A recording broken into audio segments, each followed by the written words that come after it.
The dust tasted of endings. It was a fine, pale powder that settled on everything, a shroud for the living and a blanket for the dead. Ashen Vale felt it in the back of his throat, a grit on his teeth that no amount of spit could wash away. It was the taste of his own life, ground down to nothing. He stood beneath the crooked arms of a mesquite tree, its bark the color of old blood and peeling away like sunburnt skin. It was a good tree for the purpose. One limb, thicker than his waist, jutted out at a hard, unforgiving angle, a gallows built by God or time, and Ashen wasn't in a state to care about the difference. The sun was a merciless hammer in the sky, beating the heat into the cracked earth until it shimmered, making the horizon dance and waver like a dream you couldn't quite hold on to. From the worn leather satchel at his feet, he took the rope. It was a good rope, thick and braided, with a satisfying weight in his hands. He'd used it to pull his mule from a mud-choked arroyo, to bind a thief's hands in a town long since turned to ghost, to lower himself into a well for a single, precious mouthful of water. It was a rope that had held life together. Now it would unmake one. His fingers, calloused and scarred, worked with a practiced, detached efficiency. The knot was one a sailor had taught him in a port city whose name was lost to the wind, a knot that wouldn't slip, wouldn't give, wouldn't offer a last-second reprieve. He made the loop generous. He had a thick neck. There were no grand thoughts, no final summations of a life misspent. His mind was as barren as the landscape around him.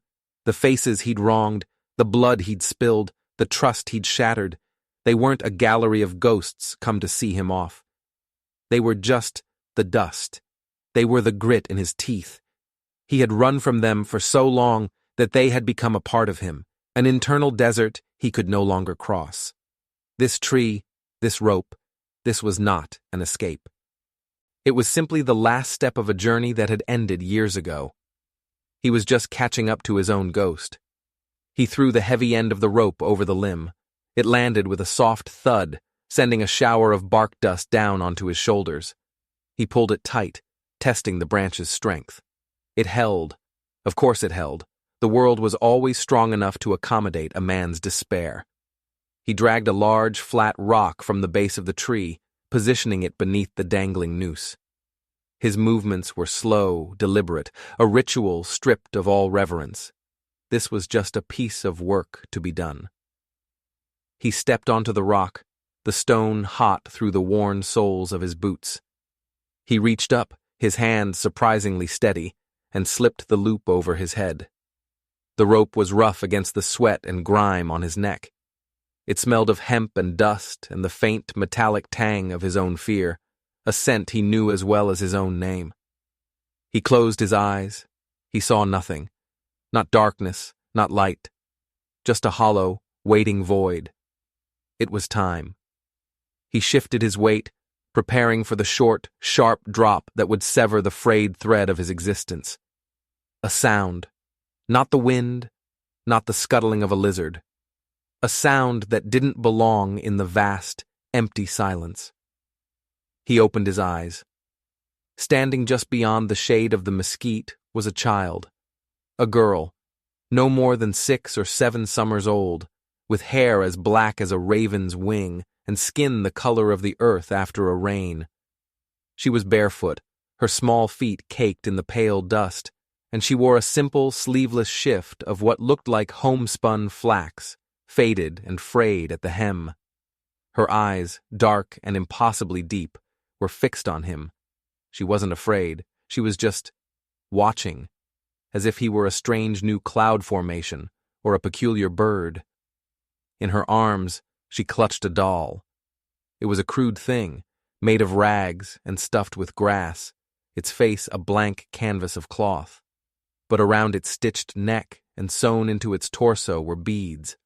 Small, intricate beads of turquoise and polished bone, arranged in a pattern that struck Ashen with the force of a physical blow. A starburst with a single red stone at its center. His breath caught in his throat.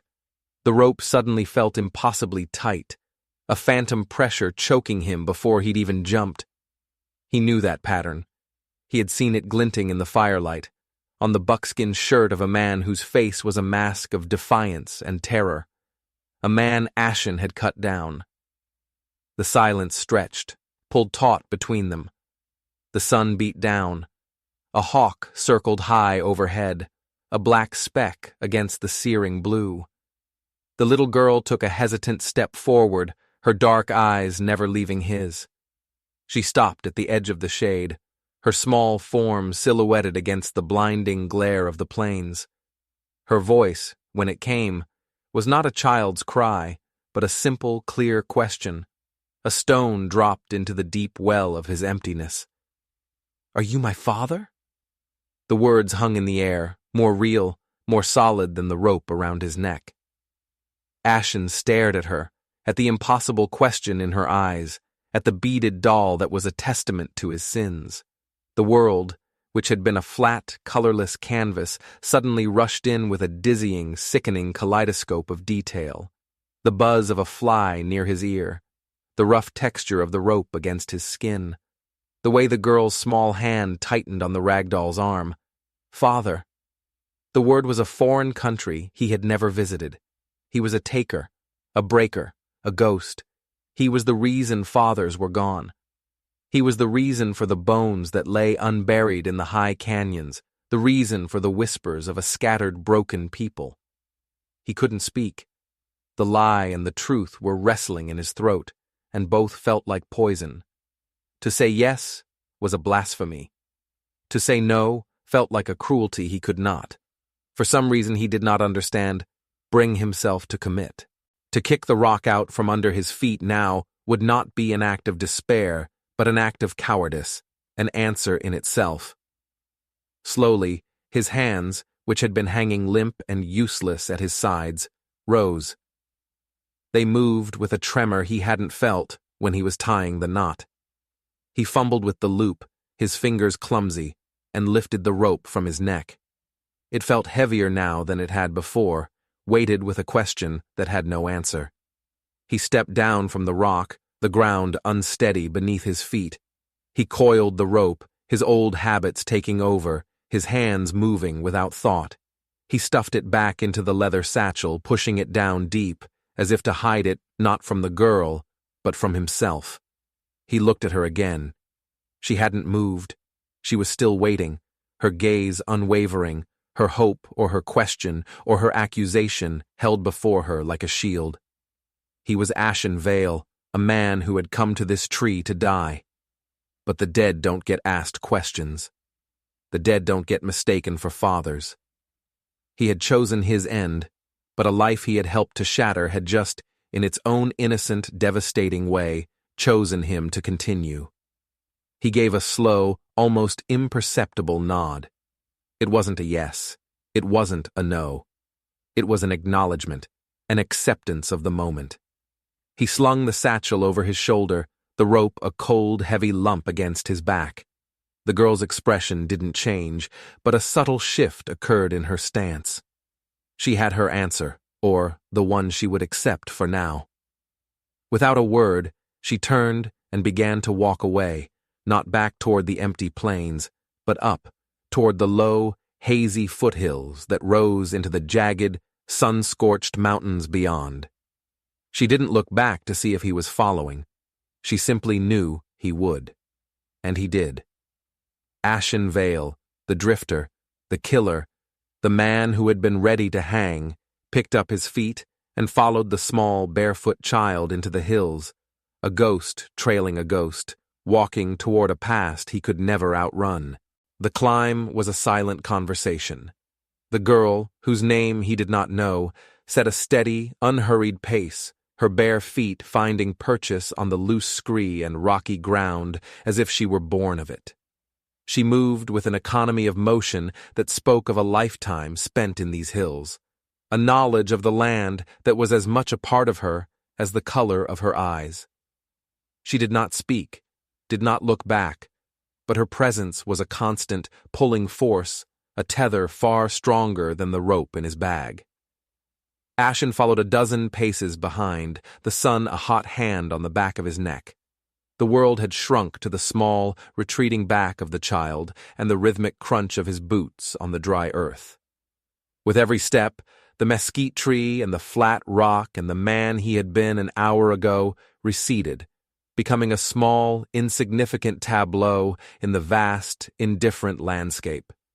His body, long accustomed to the hardships of the trail, moved on its own, but his mind was a maelstrom. The beaded doll, the starburst. He saw it again, not on a rag doll, but on the chest of the man. The raid had been years ago, a blur of fire and screams and the coppery smell of blood. They had been hired by a cattle baron, a man with a government contract and a hunger for land. The people of the hills, the Koresh, were in the way. They were a nuisance, a remnant of an older time that had to be swept clean. Ashen and the others, men like him with nothing to lose and no questions to ask, had been the broom. He remembered the fire, how it had consumed the woven huts, how the smoke had clawed at the sky. He remembered the sounds, the sharp crack of rifles, and the deeper, more terrible sound of a people being broken. He had moved through it all in a red haze, his own survival the only thought in his head. He had been good at it. Too good. The man with the starburst beads had come at him with a stone axe, his face a mask of righteous fury. Ashen had been faster. He had left the man in the dust and moved on, another ghost for the collection. He had never thought about the man's family. He had never allowed himself to. To think was to be paralyzed. To feel was to die. Now, a child who might be that man's daughter was leading him into the heart of the very land he had helped to violate. Was this a trick? A trap? Was a band of vengeful Koresh warriors waiting for him over the next rise? He put his hand on the hilt of the knife at his belt. The leather was worn and smooth beneath his palm. It was a familiar comfort, but it felt hollow now. What good would a knife be against a ghost? What good would it be against the judgment in a child's eyes? They climbed higher. The air grew thinner, cooler.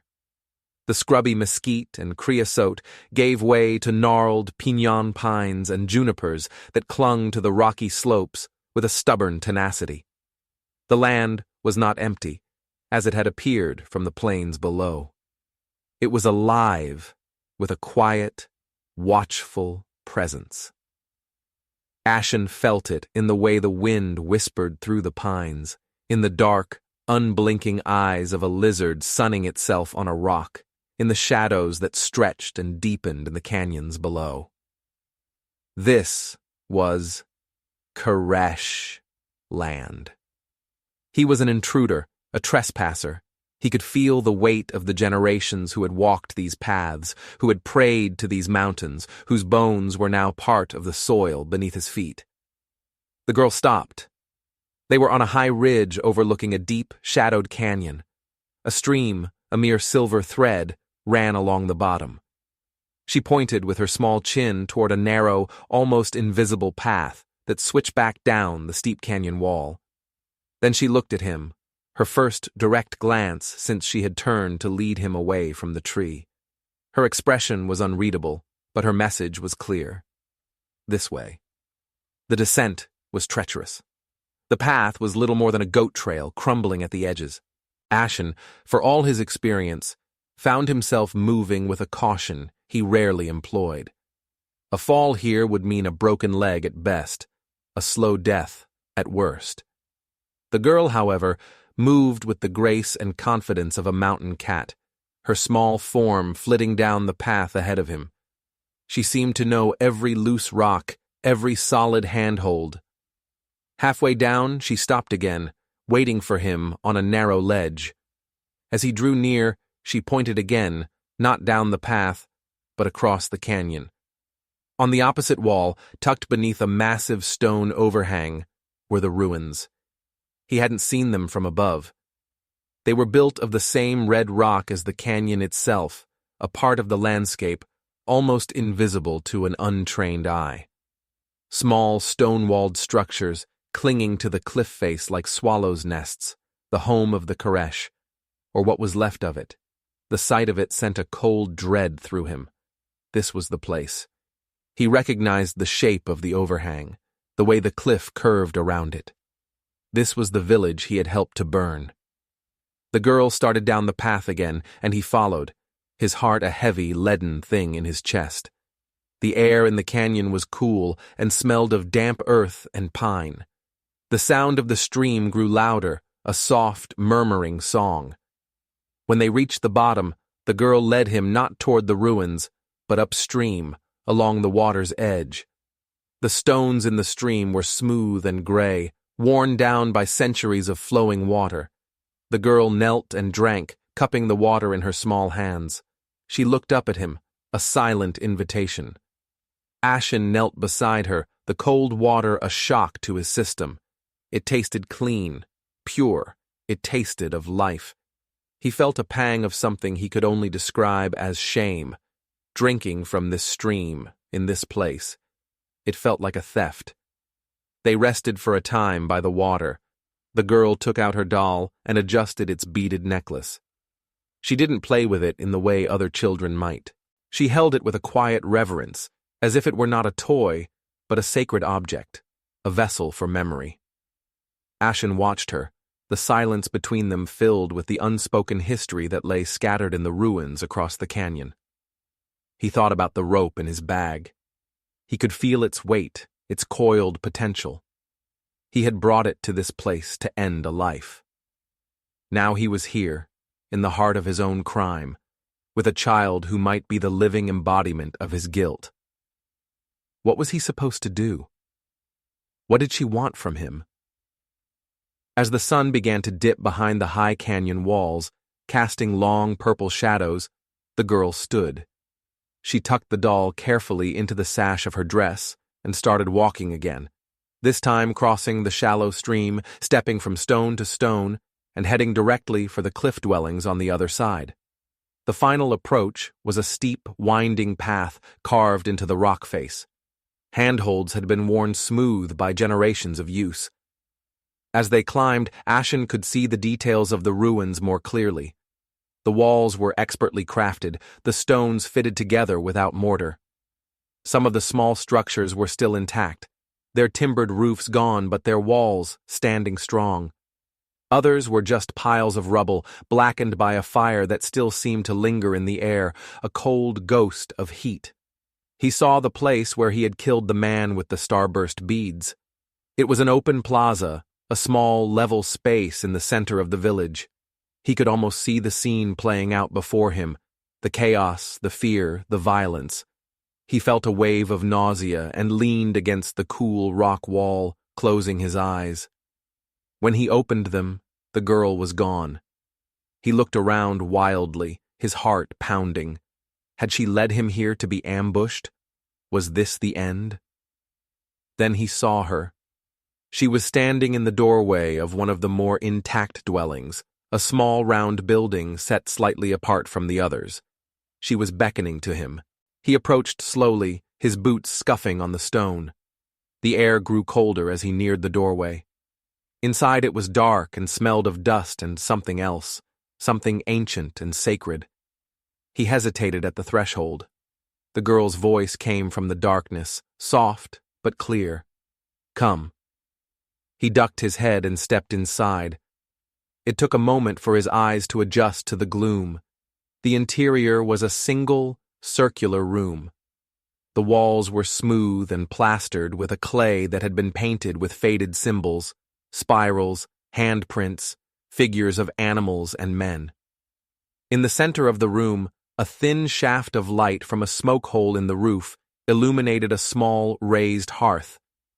But that was not what held his attention. Against the far wall, sitting on a low stone bench, was a woman. She was old, her face a beautiful, intricate map of wrinkles, her hair a long white braid that fell over her shoulder. She wore a dark woven cloak, and in her lap, her hands, gnarled with age, rested peacefully. She was not looking at him, but at the girl, who now stood beside her, her small hand resting on the old woman's knee. Another figure emerged from the shadows in the corner of the room. A man, not old, but not young either. He was lean and hard, his face set in lines of grief and anger. His eyes, when they met Ashen's, were like chips of obsidian, sharp and full of a cold fire. He held a long, stone-tipped spear in his hand, and he held it not as a tool, but as a weapon. He recognized Ashen. There was no doubt in his gaze. The old woman spoke, her voice like the rustling of dry leaves. She did not speak to Ashen, but to the girl. Her words were in the Koresh tongue, a language of soft consonants and long vowels that Ashen did not understand. The girl answered her in the same language, her small voice a stark contrast to the old woman's. She held up the doll, pointing to the beaded starburst. The old woman's gaze shifted. Slowly, she turned her head and looked at Ashen. Her eyes were not like the man's. They were not filled with hate. They were filled with a sorrow so deep it felt like a physical presence in the room. She looked at his face, at his hands, at the satchel on his shoulder. She looked at him as if she were reading the entire sordid history of his life. The man with the spear took a step forward, his knuckles white on the shaft of his weapon. He spat a single harsh word at Ashen. It was a curse, a judgment, a promise of death. Ashen understood it without needing a translation. He didn't move, he didn't reach for his knife. He stood there, in the heart of the home he had helped to destroy, and accepted the man's hatred. It was his due. It was a debt he had come here to pay, whether he knew it or not. The little girl stepped forward, placing herself between Ashen and the man with the spear. She looked up at the man and said something in their tongue, her voice firm, insistent. She pointed at Ashen, then at herself. She said the word that had stopped his world, the word that had brought him here. Father. The man recoiled as if struck. A look of confusion and pain crossed his face. He looked from the girl to Ashen, and back again. The old woman said something, her voice soft but firm, and the man slowly, reluctantly, lowered the tip of his spear. He did not take his eyes off Ashen, but the immediate threat had passed. The old woman beckoned to Ashen, a slight, graceful movement of her hand. She pointed to the floor in front of her. He was to sit. He lowered himself to the hard-packed earth, his satchel beside him. The rope inside felt like a coiled serpent. The three of them, the old woman, the angry man, the little girl who thought he was her father, watched him. They were the last of the Koresh, or a part of them. A grandmother, an uncle, a daughter. A family he had helped to shatter. The old woman began to speak. She spoke in the Koresh tongue, her voice a low, rhythmic chant. The man with the spear stood guard, his face a stone mask. The little girl sat by her grandmother's side, her hand still on the old woman's knee, her eyes fixed on Ashen. He did not understand the words, but he understood the story. He heard the fire in her voice, the grief, the loss. He saw the raid replayed in the depths of her ancient eyes. He was not being told a story. He was being made to bear witness. This was not a trial, it was a ceremony, and he was the unwilling, unworthy sacrifice. He had come to the crooked tree to offer up his body. He had been brought here to offer up his soul. The sun set and the room grew dark, but no one lit a fire. They sat in the gathering gloom, the only light, the faint, silver glow of the stars through the smoke hole in the roof. The old woman's voice went on and on, a river of sorrow flowing through the ruins of her home. And Ashen listened. For the first time in his life, he truly listened. The old woman, whose name was Alara, spoke for a long time.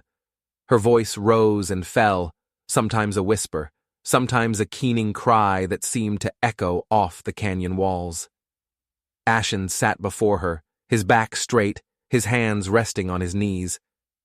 He forced himself to meet her gaze, to absorb the weight of her words, even if he could not comprehend their meaning. He owed them that. He owed them his attention. The man, Kyle, stood silent and motionless, the spear a permanent extension of his arm.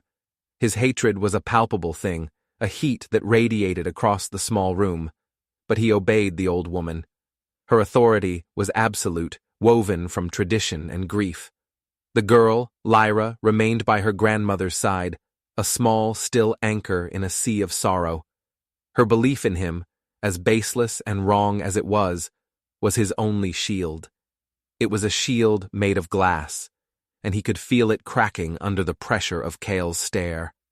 When Alara finally fell silent, the emptiness she left behind was heavier than the words had been. The only sound was the faint whisper of the night wind moving through the ruins.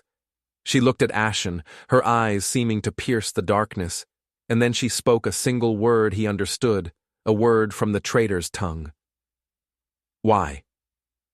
It was not a question of his motives for the raid. It was a question of his presence here. Why had he come back? Why was he sitting in her home, breathing her air? He opened his mouth to answer, but what could he say? I came here to die, and your granddaughter stopped me? I am here by mistake. The truth sounded like a coward's excuse. He looked at Lyra, at her small, trusting face, and the words died in his throat. He reached for his satchel, his movements slow and deliberate so as not to alarm Kel. He pulled out the rope. He didn't uncoil it. He simply held it in his hands, the thick, braided hemp a solid, undeniable fact. He placed it on the ground between them. I was going to use this, he said, his voice rough from disuse. On myself, at the crooked tree on the plains. He looked at Lyra. She found me. That was all. It was the only truth he could offer. Alara's gaze fell to the rope, then rose again to his face. A flicker of something, understanding perhaps, or pity, crossed her features. Kyle let out a short, harsh laugh, a sound of pure contempt. He spat a few words in their language. The meaning was clear. He's not only a killer, he's a coward. Alara silenced him with a glance. She spoke to Lyra, her voice gentle. The girl responded, her tone earnest. She pointed to the doll, then to Ashen. The story tumbled out of her, a child's version of events, no doubt, simplified and shaped by her own desperate need. She had been playing near the sacred places, the places her mother had told her about, and she had seen a man who looked like the figures in the old stories, a man who appeared when he was needed. He was there, at the tree, waiting for her. He was her father, returned from the spirit world. As Ashen listened to the cadence of her voice, a cold dread washed over him. He wasn't just a case of mistaken identity. In her mind, he was a myth made real. He was a miracle, and a miracle built on the foundation of his greatest sin was a monstrous thing. For 3 days he lived in that state of suspension. He was a prisoner, but not in chains. He was a guest, but not welcome. He slept in the open plaza, the cold stone his bed, the stars his only blanket. Cale watched his every move, his hostility a constant silent pressure. Lyra, however, was his shadow. She would bring him water in a clay cup. She would share her small portion of food with him, a handful of roasted piñon nuts, a strip of dried meat, a tough, fibrous root dug from the canyon floor. She would sit near him, chattering away in her language, showing him the doll, tracing the patterns on its cloth body. He learned that the starburst was the sign of her father's clan, the clan of the Sky Watchers. He learned that her father's name had been Aris. He learned that her mother had died a year after the raid, of a sickness that grief had made a home in. He learned all this, not through words he understood, but through Lyra's pantomime, through the emotions that colored her voice, through the way she would point to the sky, then to the doll, then to him. Each gesture, each shared morsel of food, was a turn of the knife in his gut. He was eating the food of the people he had starved, accepting the kindness of the child he had orphaned. He was living a lie that grew more complex and more painful with every passing hour. On the fourth day, a crisis came. It began with a low moan from the dwelling where Alara slept. Kyle rushed inside, and Ashen followed, his heart pounding. He found the old woman lying on her sleeping mat, her face pale and beaded with sweat. Her breath was shallow, ragged. Kyle knelt beside her, his face a mask of fear. He spoke to her, his voice rough with panic. Lyra began to cry, small, terrified sobs that tore at Ashen's soul. Alara's eyes fluttered open. She looked at Ashen, her gaze unfocused. She whispered a word he had heard before. Water. The stream was low. The late summer heat had been relentless, and the lifeblood of the canyon was thinning. The water they had been drinking was from a small, stagnant pool, full of sediment. Kale confirmed it with a gesture of disgust and a shake of his head. The clean water, the living water, came from the spring, the source of the stream. But the spring was high up the canyon wall, in a place that was difficult to reach. A rock fall a season ago had destroyed the old path. Kyle pointed up the sheer cliff face, to a dark cleft in the rock nearly 100 feet above them. The spring. He made a motion of climbing, then a gesture of falling. Too dangerous. Impossible. Ashen looked at the cliff. It was a sheer wall of crumbling sandstone, with few handholds. But he saw a line. A series of small ledges, a fissure that ran diagonally up the rock. It was a treacherous climb, a climb for a man with nothing to lose. He turned and walked out of the dwelling, Kale and Lyra following. He went to the center of the plaza and picked up the rope. He began to uncoil it, the familiar feel of it a strange comfort in his hands. He checked its length, its integrity. It was a good rope. It would hold. Kyle watched him, his expression a mixture of suspicion and dawning comprehension. He barked a question. Ashen didn't look at him. He was tying a loop at one end, fashioning a harness for the water skin Kale had been carrying. She needs clean water, he said, his voice flat. He slung the rope over his shoulder, the coiled length heavy against his back. He walked to the base of the cliff and began to climb. The rock was hot and brittle. It crumbled under his fingers, his boots slipping on the loose scree. He moved slowly, deliberately, testing every handhold, every foothold before committing his weight. He did not look down. He did not think about the fall. He thought only of the next move, the next small victory against gravity. The sun beat down on him. Sweat poured into his eyes, stinging them. His muscles screamed in protest. This was a young man's game, and he was no longer young. He was a man worn down by miles and years and guilt. He could hear Lyra's small voice from below, a thin thread of sound in the vast silence of the canyon. He didn't know what she was saying, but he imagined it was a prayer, or a cheer, or a child's simple belief in the man she thought was her father. The thought gave him no strength. It only added to the weight on his back. He was not climbing for her. He was not climbing for Alara. He was climbing because it was the only thing to do. It was a task, a piece of work. It was a way to pay a small, insignificant fraction of an impossible debt. Halfway up, his foot slipped.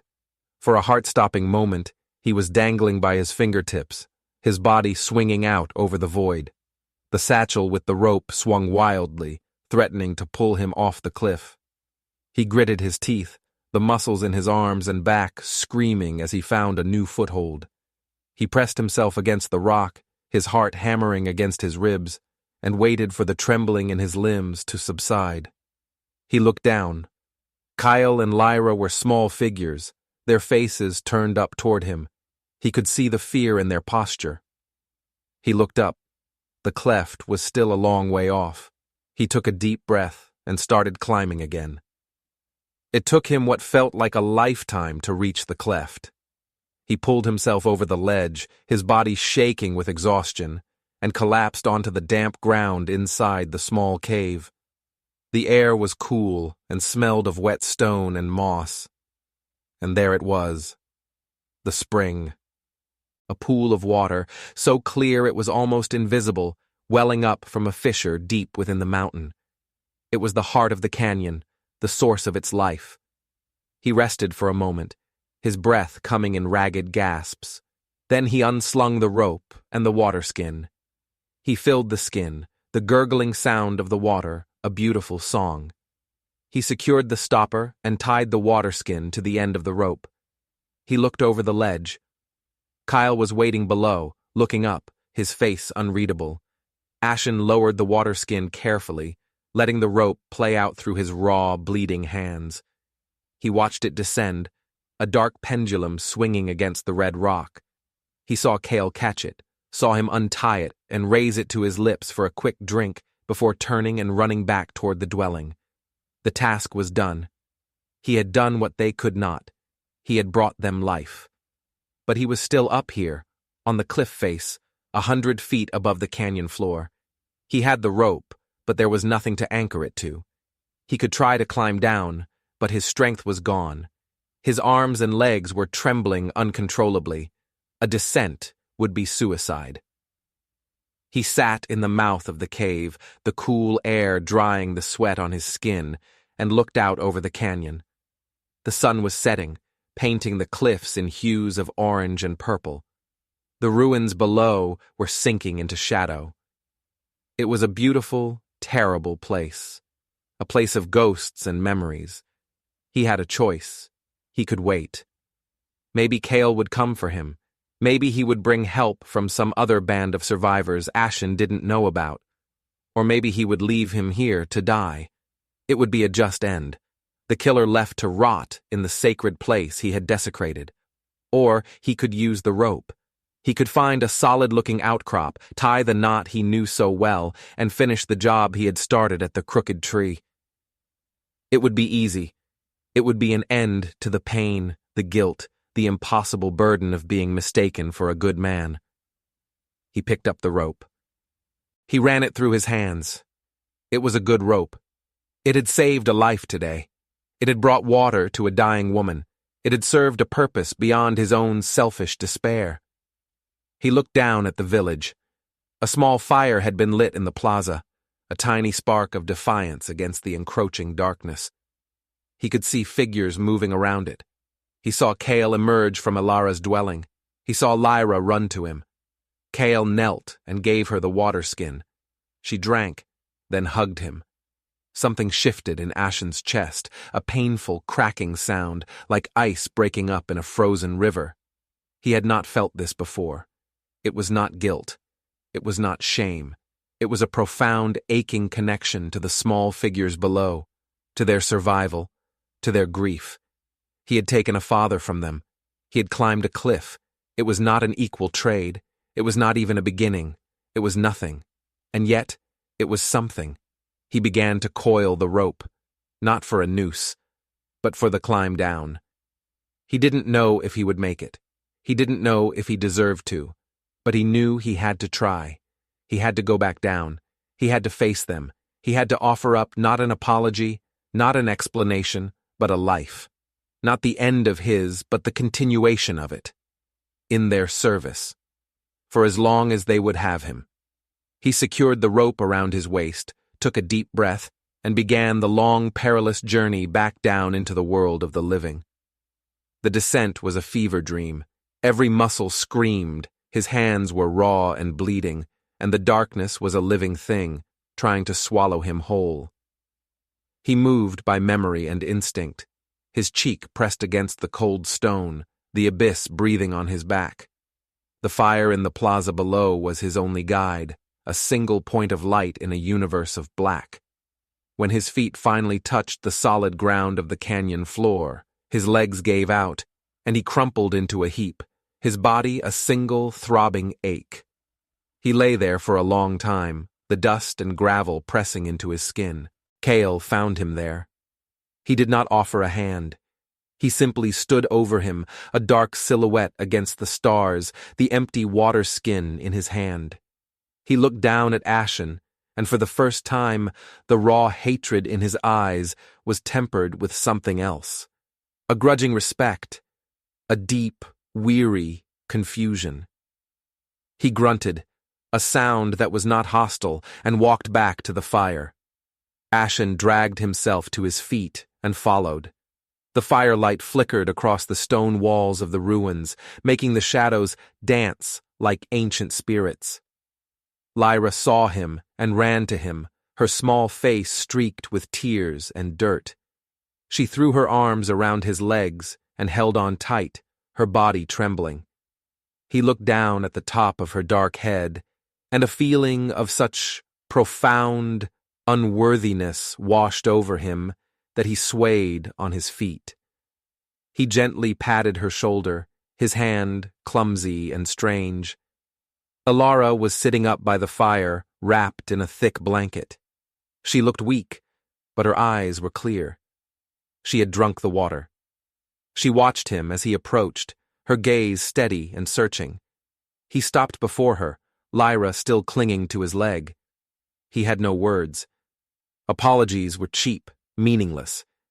They could not rebuild a home or bring back the dead. He did the only thing he could think to do. He knelt. He knelt in the dust of the plaza where he had killed her son, in front of the woman whose life he had just, in some small way, saved. He took the rope from his shoulder. He did not offer it to them. It was his burden to carry. Instead, he simply laid his hands, palms up, on his knees.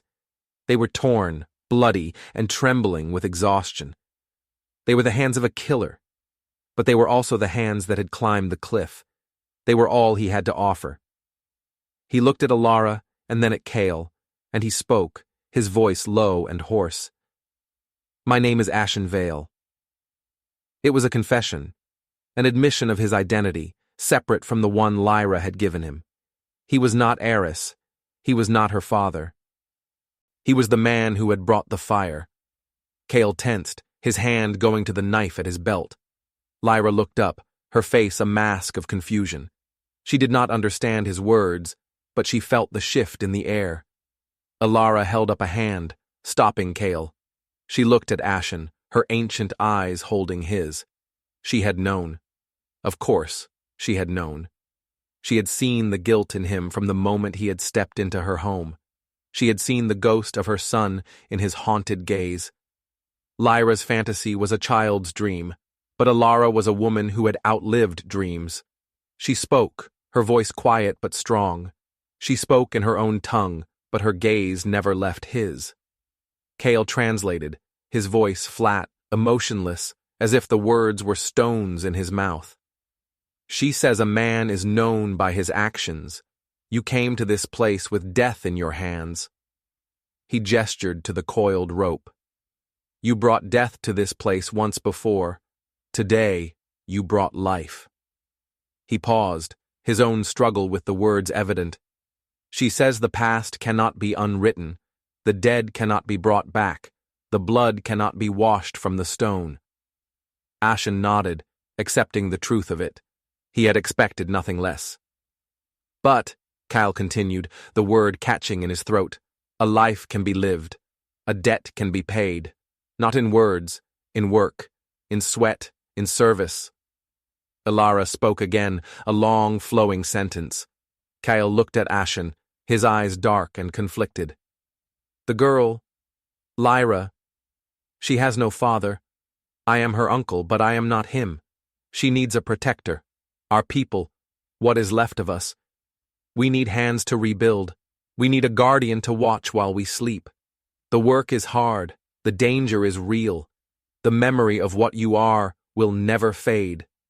He gestured to the ruins, to the vast, empty wilderness around them. "This is not a forgiveness. It is a sentence. You will live the life you came here to end. You will live it for us." Ashen looked at Lyra. She was staring at him, her brow furrowed, trying to understand the weight of the conversation that swirled around her. He was not her father. He was her prisoner, her protector, her penance. He looked back at Alara, at the deep, sorrowful wisdom in her eyes. He looked at Kale, at the simmering rage that would likely never be extinguished, and he accepted. He had come here seeking a quick end, a clean break. He was being offered something far more difficult, a slow, painful, and perhaps in the end meaningful existence. He gave a single, solemn nod. The sentence had been passed. His new life had begun. The days that followed bled into weeks, the weeks into months. The canyon became his world, its rhythms his own. He did not speak much. Words were a currency he did not possess. His language was action. The rope, his former instrument of despair, became his most vital tool. He used it to haul timber from the higher slopes, to lower stones for rebuilding the shattered walls of the dwellings. He used it to rig snares for game, to secure their winter food supply. The calluses on his hands grew thick, covering the scars of the climb. The rope became an extension of his will, a symbol not of an end, but of a beginning. It was a constant physical reminder of the promise he had made. Kale was a hard master. He drove Ashen relentlessly, testing his strength, his endurance, his commitment. Every task was a trial. Rebuilding a wall was not just construction, it was an act of atonement. Hunting for food was not just for sustenance, it was providing for the family he had helped to destroy. Ashen accepted it all without complaint. He worked from before the sun rose until long after it had set, pushing his body to the brink of collapse each day. He ate what was given to him, slept on the cold stone of the plaza, and never ever forgot where he was and what he had done. Lyra never called him father again. The truth had settled in, a quiet, unspoken understanding. But she did not shy away from him. She would follow him as he worked, her presence a silent, constant question. She would bring him water, or a curious fossil she had found by the stream. She would watch him, her dark eyes taking in his every move. He was a puzzle she was trying to solve. He was the monster from the stories, and he was the man who had brought her grandmother water. He was a living contradiction, and in her innocent gaze, he saw his own fractured soul reflected. One evening, as the first chill of winter began to creep down from the high peaks, he was repairing the roof of the main dwelling, lashing timbers together with strips of yucca fiber. Lyra was below, handing him the materials. She held up a piece of timber, and as he reached down to take it, her small hand brushed against his. She looked at their hands together, hers, small and brown, his, large, scarred, and white. She looked up at him, and for the first time she asked him a question in the trader's tongue, a question she must have learned from her grandmother. "Why did you come?" she asked, her voice a small whisper. It was not the why of his presence now, but the why of the raid. The question he had been dreading, the one he knew he would one day have to answer. He stopped working. He looked down at her from his perch on the roof. He could have lied. He could have told her he was a different man then, that he didn't know, but he had made a vow of service, and service included the truth, no matter how ugly. "Because I was a hungry man," he said, his voice low. "And I had nothing inside me.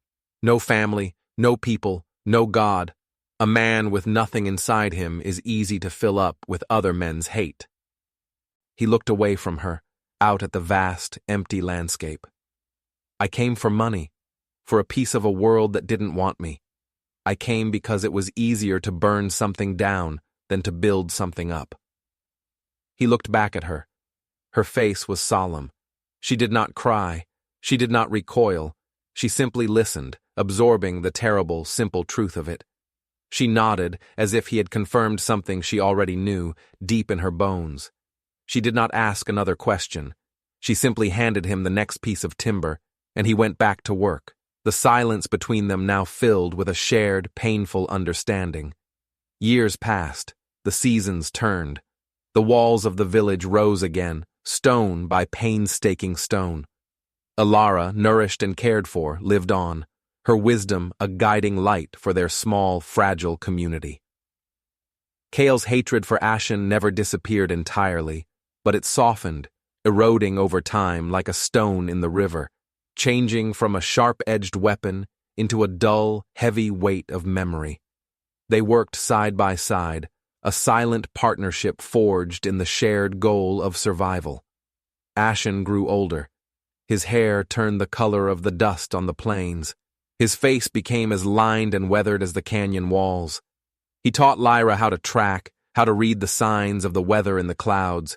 He taught her how to tie the knots he knew, not for a noose, but for building, for securing, for holding things together. He never forgot who he was. Every stone he lifted, every meal he provided, was an act of penance. He was not one of them. He was their tool, their guardian, their living reminder. He had accepted his sentence. One day, when Lyra was a young woman on the cusp of adulthood, a group of travelers appeared at the mouth of the canyon. They were traders, men from the outside world. They brought news, goods, the scent of a life Ashen had long since left behind. They saw the rebuilt village, the signs of life, and they were amazed. They saw the tall, white-haired man working alongside the Koresh, and they were confused. One of them, a man who had known the territories for years, recognized him. "Ashen Vale," the trader said, his voice full of disbelief. "I heard you were dead. Hanged yourself years ago." Ashen stopped his work, a heavy stone balanced on his shoulder. He looked at the trader, his eyes the color of the distant sky. "I was," he said, his voice calm and steady. "But I was cut down." He turned his back on the traders and carried the stone to the wall he was building. He set it in place, fitting it perfectly among the others. Lyra, now a strong young woman with her father's eyes and her grandmother's spirit, came and stood beside him. She looked at the traders, her gaze clear and unwavering, a silent guardian of her home, her people. Ashen picked up his rope. It was old now, frayed in places, but still strong. He coiled it and slung it over his shoulder. He had a wall to finish. The work was not done. The debt was not paid. But as he looked at the home he had helped to rebuild, at the young woman standing beside him, he knew that the life he was living was a far heavier and far more meaningful thing than the death he had once so desperately craved. He was Ashen Vale, and he was home. He